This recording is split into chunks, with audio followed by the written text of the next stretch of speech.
November 30th, 1943, Tehran, Iran, Soviet Embassy basement. Marshal Georgy Zhukov's hand pauses mid-signature on an operational report. His pen hovers over words that will never appear in any official Soviet document. Without the 400,000 trucks we are receiving from the Americans, this offensive would be impossible. We are moving our armies on American wheels. Through the embassy window, he can hear the distant sound of American-built Studebaker engines rumbling through Tehran's streets, carrying Soviet supplies for the conference where Stalin will meet Roosevelt and Churchill. In that moment, the Soviet Union's most celebrated military commander confronts a truth that will remain buried in classified archives for nearly 50 years. The Red Army pushing the Wehrmacht back toward Berlin is rolling on American trucks, burning American fuel, eating American food.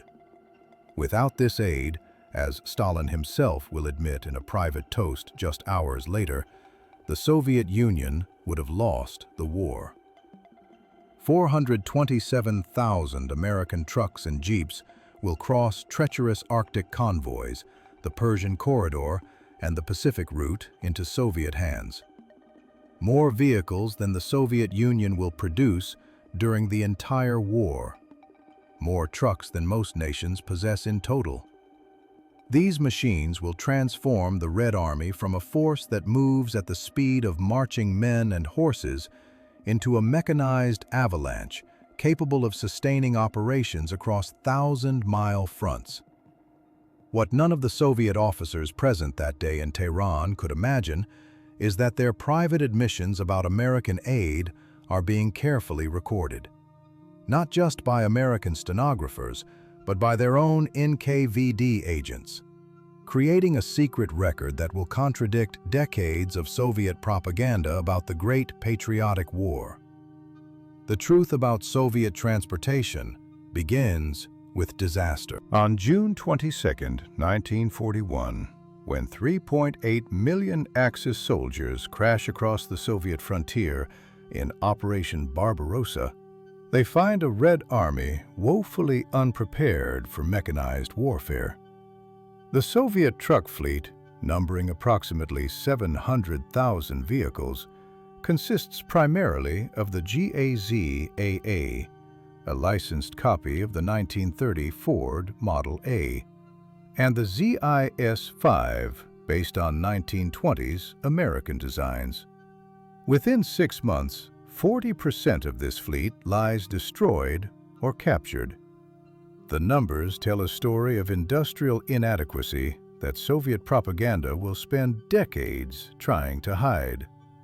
In 1941, the Soviet Union produces just 124,000 trucks and loses nearly 300,000. The GAZ factory in Gorky, the nation's primary truck manufacturer, has to be evacuated eastward as German forces approach, cutting production to a trickle. The ZIS factory in Moscow converts to tank production as the Wehrmacht stands at the city's gates. By early 1942, entire Soviet armies move on foot, while their artillery is pulled by horses, when horses can be found.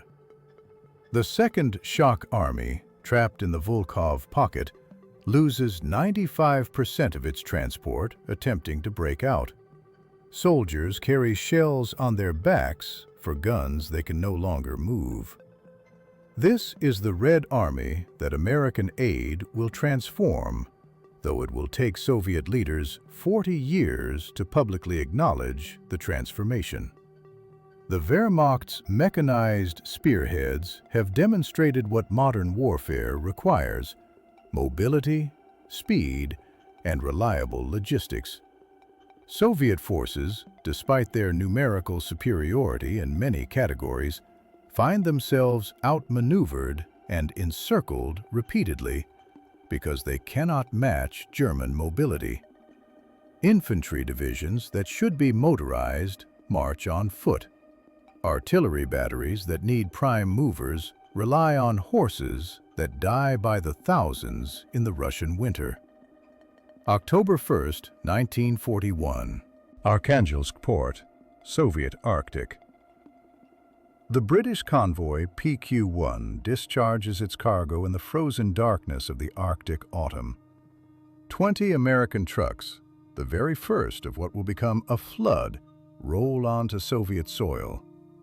These Chevrolets, with their enclosed cabs and reliable engines, seem like miracles to Soviet drivers accustomed to vehicles that require hours of maintenance for every hour of operation. By November 1941, when the Wehrmacht stands 12 miles from the Kremlin, American trucks are already arriving at a rate of 2,000 per month through multiple routes. The Persian Corridor, managed by American engineers who have taken over the Iranian State Railway, increases its capacity by 600%. The Pacific route, though limited to non-military supplies due to Soviet-Japanese neutrality, still moves thousands of vehicles.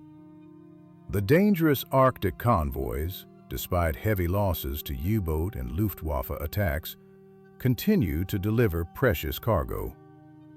The vehicles themselves represent a technological leap that Soviet mechanics can barely comprehend. The Studebaker US-6 features 6-wheel drive with all 6 wheels powered, compared to only 4 wheels on Soviet trucks with just 2 powered. The engine produces 94 horsepower versus the ZIS-5's 73. Most critically, the American trucks come with self-recovery winches, allowing them to pull themselves from mud that would trap Soviet vehicles until spring. These trucks arrive fully equipped with tools that Soviet forces have never seen. Complete 128-piece toolkits, hydraulic jacks, tire repair equipment, spare parts catalogs with numbered components. A Soviet truck comes with basic hand tools, if it comes with tools at all.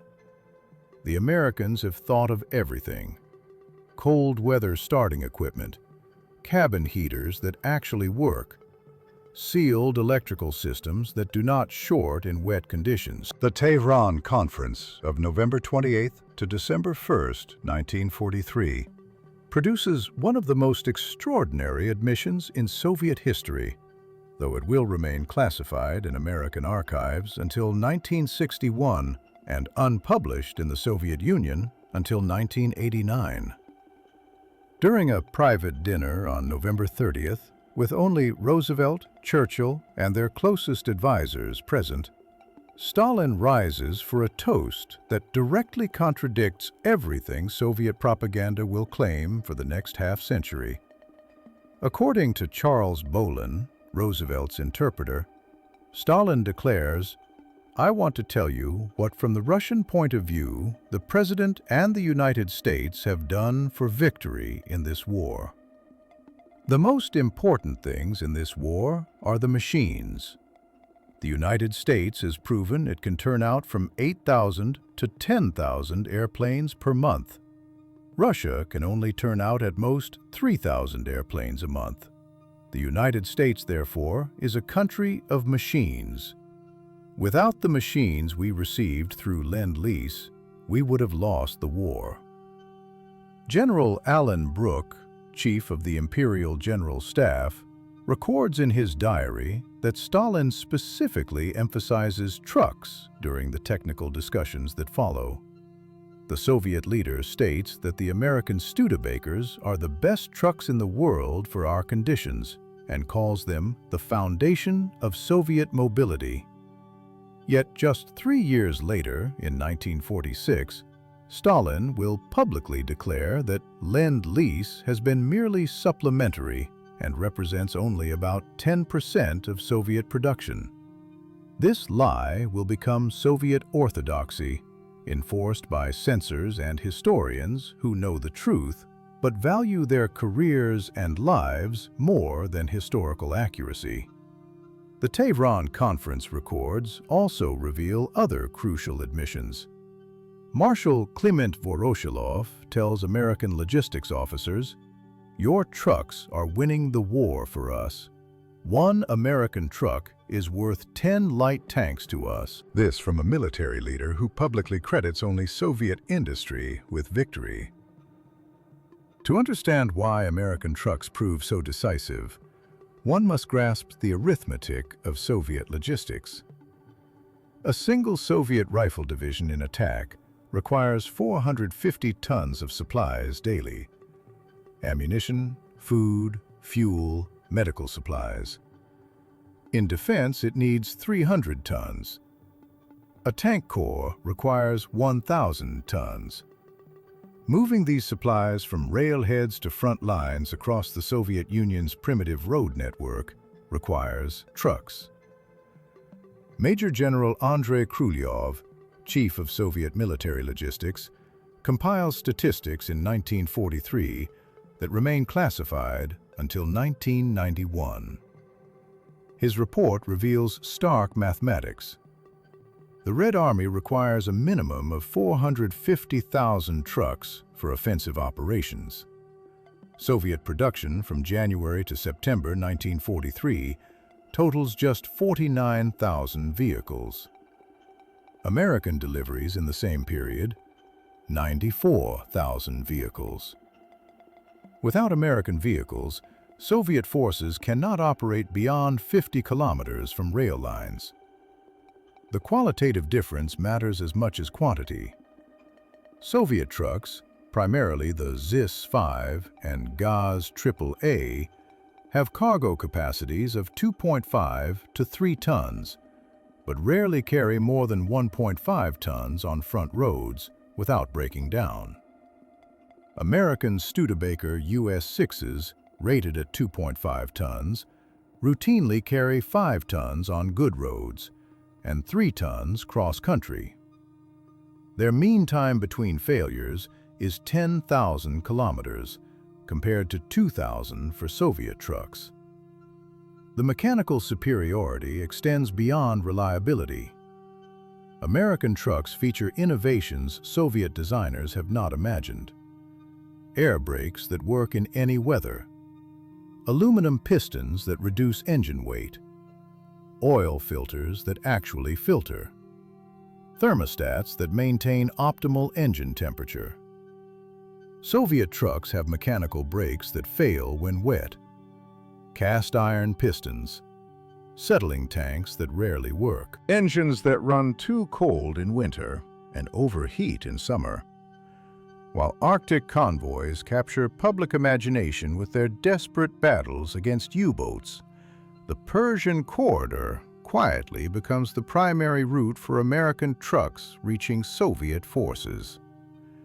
This 4,000-mile supply line from American ports through Iran to the Soviet border represents one of the greatest logistics achievements in military history. American engineers transform Iran's primitive infrastructure in months. They inherit a single-track railway moving 200 tons daily and increase capacity to 6,000 tons. They build highways where only camel paths exist. They construct assembly plants in the desert that can process 300 trucks daily. The truck assembly plant at An-Dimeshq becomes the symbol of American industrial might transplanted to the Middle East. Soviet drivers arrive after grueling journeys from the Caucasus, receive 3 days of training on American vehicles, then drive their new trucks 1,800 miles back to the front. The cultural shock is profound.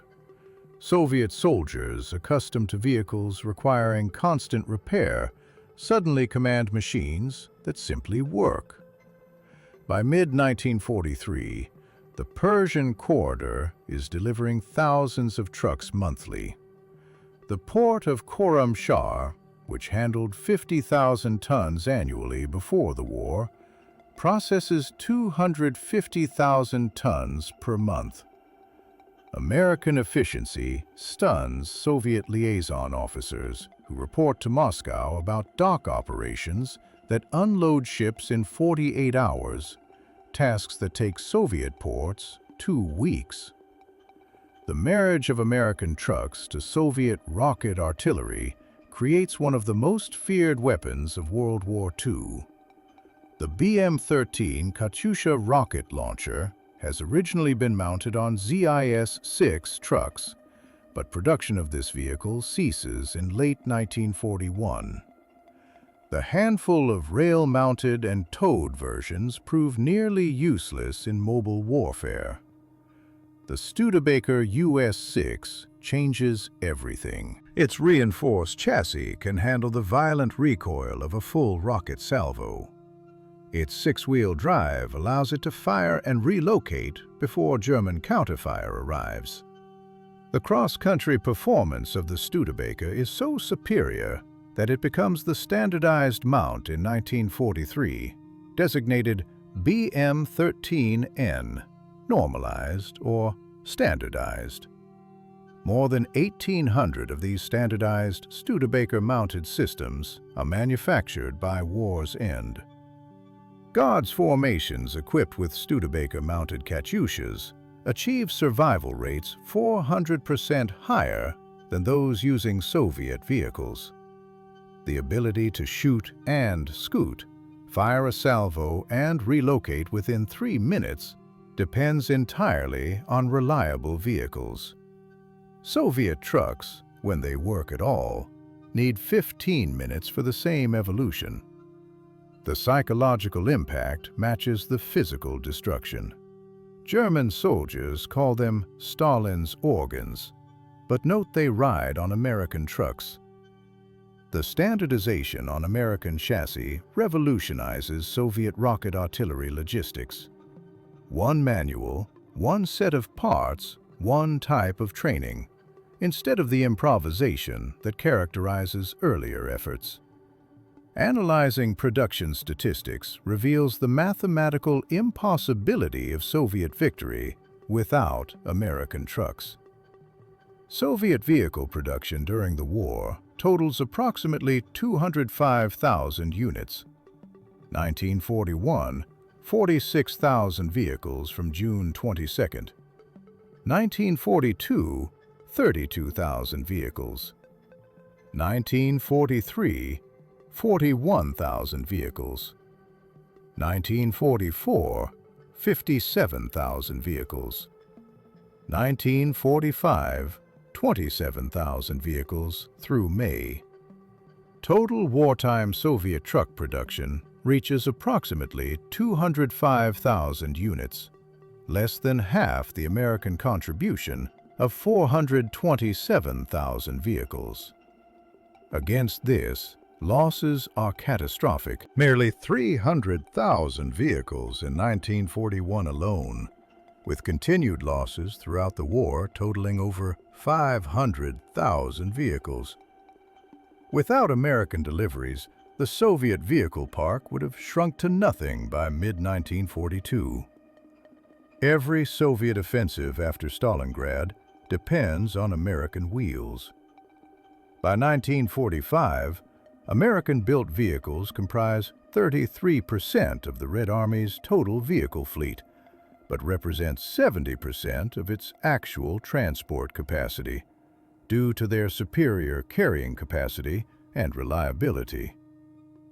Operation Bagration, launched June 23, 1944, demonstrates definitively that American trucks have transformed Soviet operational capability.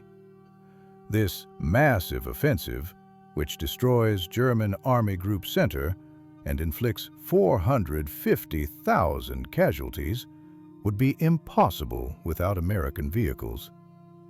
Marshal Konstantin Rokossovsky's operational planning shows the mathematical dependency. His first Belarusian front requires 12,000 tons of supplies daily. Soviet railways can deliver to depots 60 to 100 kilometers behind the lines. From there, only trucks can maintain the advance. Rokossovsky has 19,000 trucks, 14,000 of them American.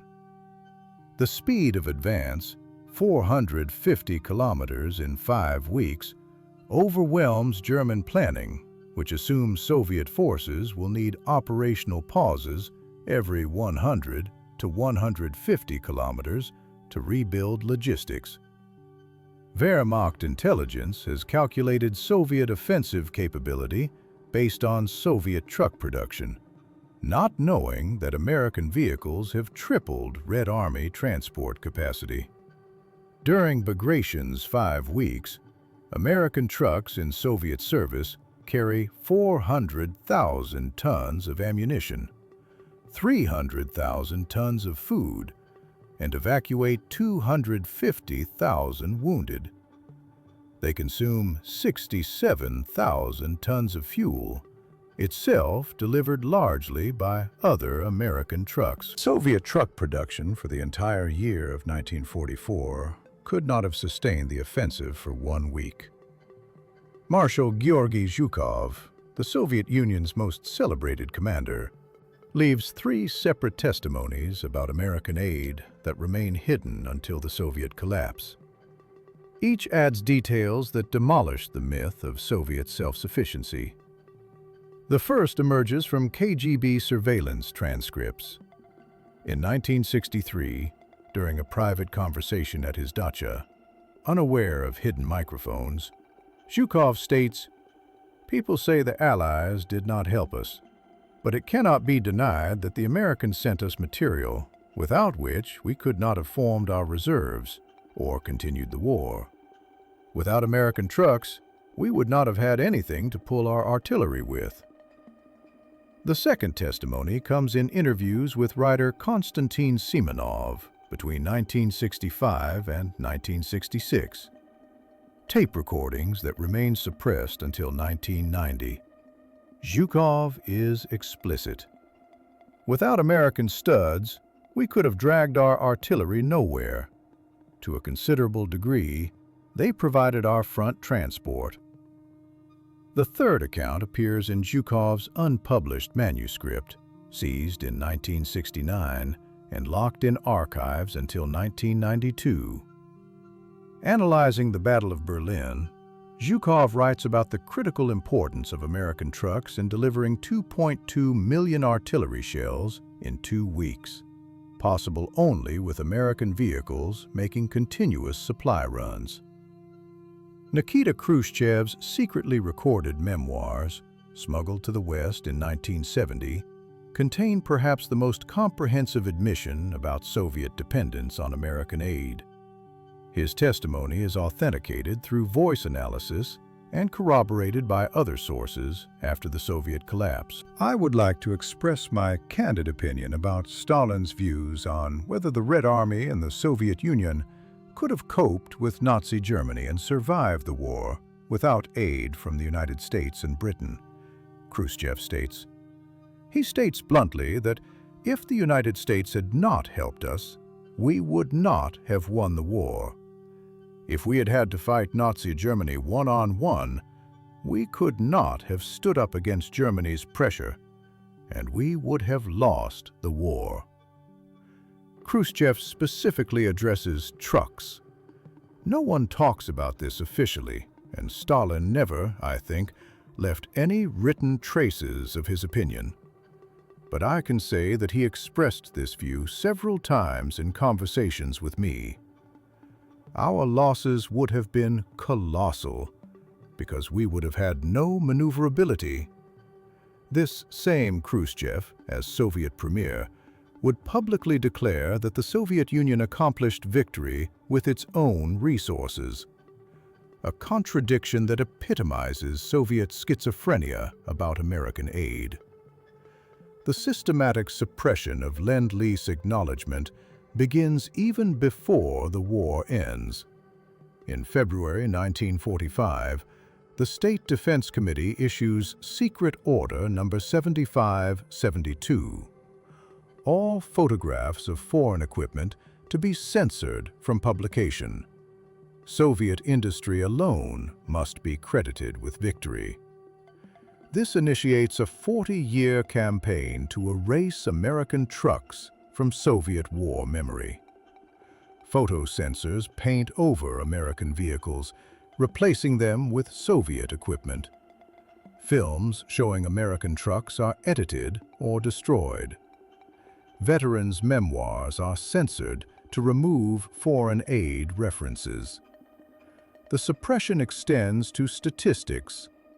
The official 1960 Soviet history claims Lend-Lease represents only 4% of Soviet wartime production, achieved through accounting manipulation that compares American deliveries to total Soviet production, including civilian goods, using ruble values that undervalue American equipment. When veterans submit memoirs describing American vehicles, editors systematically replace specific references with vague terms. Studebaker becomes truck. American vehicles becomes our vehicles. Entire passages are rewritten to eliminate any hint of foreign aid. Mikhail Gorbachev's glasnost finally permits honest discussion. In 1989, Military History Journal publishes Tehran conference transcripts showing Stalin's admission. The reaction is explosive. Readers discover their entire understanding of the war is built on lies. Veterans finally speak truthfully. At a 1990 Moscow reunion, former drivers stand and testify about their American trucks, revealing stories hidden for 45 years. Archival revelations are stunning. Researchers discover dual bookkeeping, real statistics for internal planning, false ones for public consumption. The real numbers show American trucks comprise 70% of Soviet transport capacity by 1945. The Battle of Berlin in April to May 1945 provides the ultimate demonstration of American trucks' importance. The logistics requirements are staggering. 2.5 million Soviet soldiers, 41,600 artillery pieces, all requiring continuous supply across destroyed German territory. Marshal Zhukov's First Belarusian Front alone requires 25,000 tons of supplies daily. His logistics network includes 22,000 trucks, 16,000 American. The ammunition expenditure, 2.5 million artillery shells in the first week, requires trucks making continuous runs under fire. Each American truck averages 4 supply runs daily, 100-kilometer round trips. Soviet trucks, when operational, manage 1 run before breakdown. Even in victory's moment, dependency remains. Soviet forces conquer Hitler's capital, riding Roosevelt's trucks. The complete accounting of American aid, finally revealed after the Soviet collapse, is staggering. 427,000 trucks and jeeps, 13,000 combat vehicles, 35,000 motorcycles, 2.7 million tons of petroleum products, 4.5 million tons of food, 15.4 million pairs of boots, 1,911 steam locomotives, 11,075 railroad cars. The vehicle deliveries alone represent more trucks than Germany produces during the entire war. Enough transport to completely motorize 60 rifle divisions. By war's end, American vehicles have transported 60% of all ammunition, moved 70% of all fuel, evacuated 65% of wounded, and towed 58% of artillery pieces. In the immediate post-war period, grateful Soviet officials propose monuments to American aid. Marshal Zhukov suggests a memorial to the Allied arsenal of democracy. The Communist Party rejects all proposals. For 45 years, no monument acknowledges American trucks' role. Only in 2004 is a modest Lend-Lease memorial unveiled in Murmansk. The absence of monuments reflects deeper tragedy, theft of historical memory. Millions of Soviet citizens grow up believing their nation defeats Hitler alone. As the last veterans pass away, their testimonies become precious historical documents. At a 2005 gathering in Moscow, remaining drivers formed the Studebaker Brotherhood to preserve true history. They collect photographs hidden for 60 years showing American vehicles with Soviet markings. Their final statement, signed by 200 veterans, declares, "We rode American trucks to victory. We ate American food. We fired American ammunition." This is not diminishment of Soviet sacrifice. 27 million of our people died. But truth honors their memory better than lies.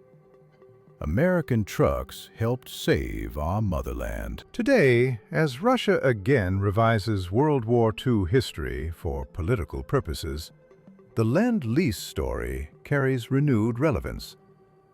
Modern Russian textbooks minimize American aid even more than Soviet ones, part of a broader campaign to restore national pride through historical mythology. Yet mathematical facts remain unchanged. The documented delivery of 427,000 American vehicles, more than double Soviet wartime production of 205,000 trucks, cannot be erased.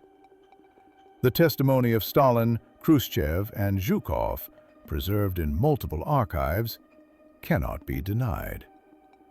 The truth serves as reminder that international cooperation, not isolation, defeated fascism. The American trucks that carried Soviet soldiers to victory were products of democracy's arsenal, shared freely with an ally despite ideological differences. The story of American trucks in Soviet service transcends military logistics. It demonstrates how industrial capacity wins modern wars, how ideology distorts history, and how truth eventually emerges despite suppression. The 427,000 American trucks and jeeps that reached the Soviet Union represent the margin between victory and defeat on the Eastern Front. They transformed the Red Army from a World War I-style force dependent on railways and horses into a mechanized army capable of sustained offensive operations across continental distances. Soviet leaders know this truth. Stalin admits at Tehran that without American machines, we would have lost the war. Zhukov confesses that without American trucks, Soviet forces would not have had anything to pull our artillery with.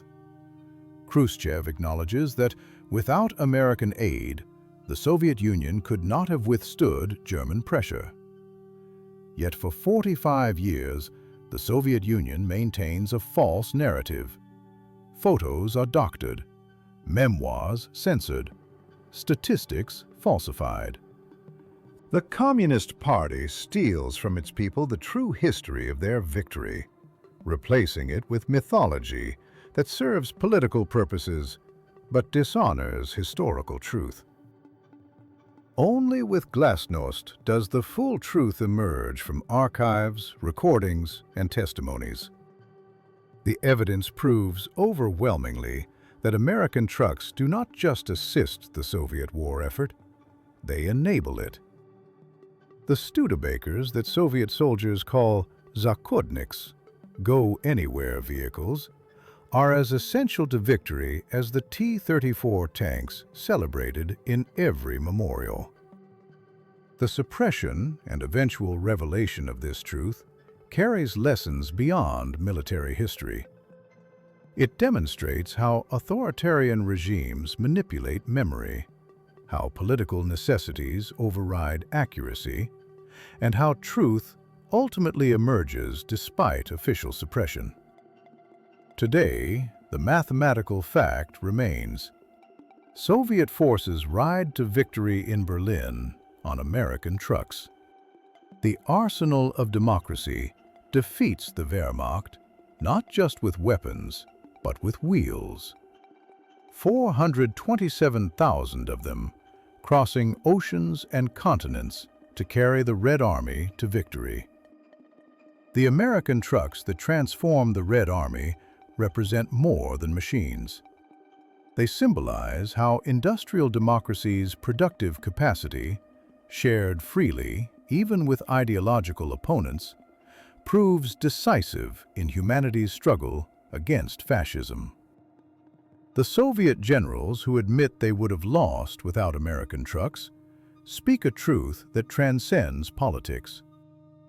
Modern wars are won not by courage alone, but by the marriage of bravery and industrial might.